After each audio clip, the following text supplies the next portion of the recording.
حضرت عمر رضی اللہ تعالی عنہ تشریف فرما تھے اپنے دربار میں، تو ایک صاحب آئے اور کہا یا عمر لا تنسا موتک، عمر اپنی موت کو نہیں بھولنا۔ یار بھرے دربار میں کسی کو یہ بات کہی جائے تو اس کا رد عمل کیا ہوگا؟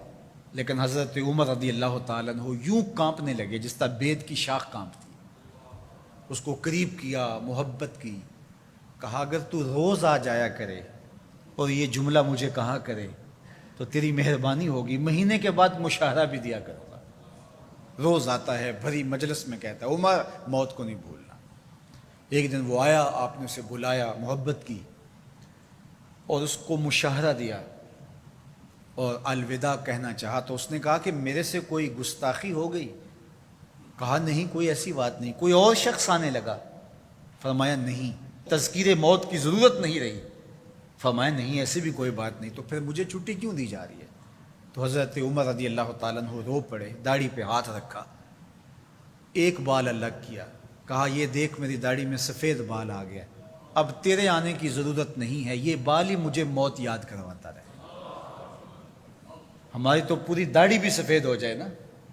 میاں صاحب بولے ہڈیاں کمبن گوڈے کھڑکن تے اڑ گیا لک تیرا، ہڈیاں کمبن گوڈے کھڑکن تے اڑ گیا لک تیرا، اجے بھی بدیوں باز نہ آئوں جیو مرد دلیرا، فما اصبرہم علی النار۔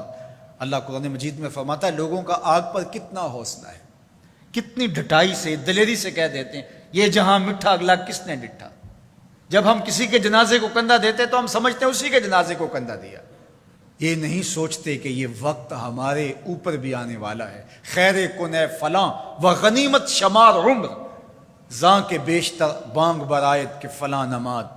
شیخ سعدی فرماتے ہیں کہ اے صاحب نیکی کر لے اور غنیمت شمار کر اس عمر کو، اس سے قبل کہ تیرے لیے بھی اعلان ہو جائے کہ فلاں بھی چلا گیا۔ پہلے تو سپیکروں میں اعلان ہوتا تھا، فیس بک پہ خبر آتی ہے فلاں بھی چلا گیا، فلاں بھی چلا گیا۔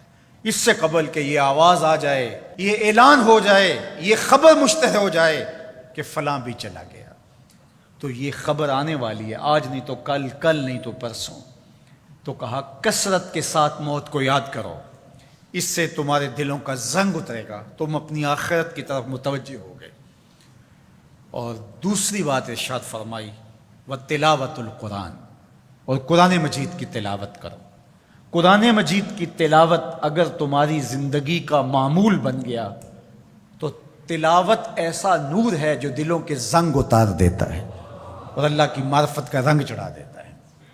اس لیے دو چیزیں دلوں کے زنگ اتارتی ہیں، ایک کثرت کے ساتھ موت کو یاد، اس کے لیے کوئی نصاب نہیں پڑھنا پڑتا، کسی کے پاس جا کے بیٹھنا نہیں پڑتا، یہ خاموش مبلغ ہے، اس مبلغ کو سننے کے لیے سفر کر کے نہیں جانا پڑتا، اس کو کسی ٹیپ ریکارڈر کے اندر محفوظ کر کے کان کے ساتھ نہیں لگانا پڑتا، کوئی بٹن آن نہیں کرنا پڑتا، اب لائٹ ہے اب سن سکوں گا، اب لائٹ چلی گئی اب نہیں سن سکوں گا، اس کے لیے کوئی وقت متعین اور مقرر نہیں ہے۔ یہ ایسا مبلغ ہے، یہ خاموش واعظ ہے، جب چاہو اس کو سن سکتے ہو۔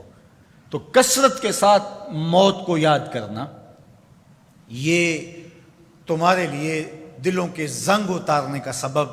اور دوسری چیز ارشاد فرمائی وَتِلَاوَةُ القرآن، اور قرآن مجید کی تلاوت۔ جب قرآن مجید کی تلاوت معمول زندگی بن جاتی ہے تو دلوں کے زنگ قرآن مجید اتارتا ہے۔ اس سے بہتر دلوں کو پاک کرنے والی اور چیز ہو کیا سکتی ہے؟ اللہ کا کلام ہمارے پاس موجود ہے۔ اس وقت کسی امت کے پاس، کسی قوم کے پاس منزل من اللہ کتاب اصلی صورت کے اندر موجود نہیں ہے۔ تحریف راپ آ گئی، لوگوں نے کتابوں کے اندر اپنی خواہشات کو شامل کر دیا، مشکل چیزیں نکال دی، ان کے اندر بہت گڑبڑ کر دی، لیکن قرآن مجید کسی زیر اور زبر کے تغیر کے بغیر صدیوں قبل جو سینہ محمد صلی اللہ علیہ وسلم پہ نازل ہوئی تھی آج بھی اسی طرح موجود ہے۔ ایک زیر اور زبر کا فرق بھی نہیں ہے۔ یہ ایک یقین ہمارے ساتھ جڑا ہوا ہوتا ہے کہ یہ ہمارے رب کا کلام ہے، یہ ہمارے محبوب کریم کے سینہ انور پہ اترا تھا، یہ اس کتاب کا اعزاز ہے۔ تو کہا کہ اس کتاب کی کثرت کے ساتھ تلاوت کرو، تمہارے دلوں کا زنگ اتر جائے گا اور اللہ تعالیٰ جل شانہ کی معرفت کا رنگ تمہیں نصیب ہوگا۔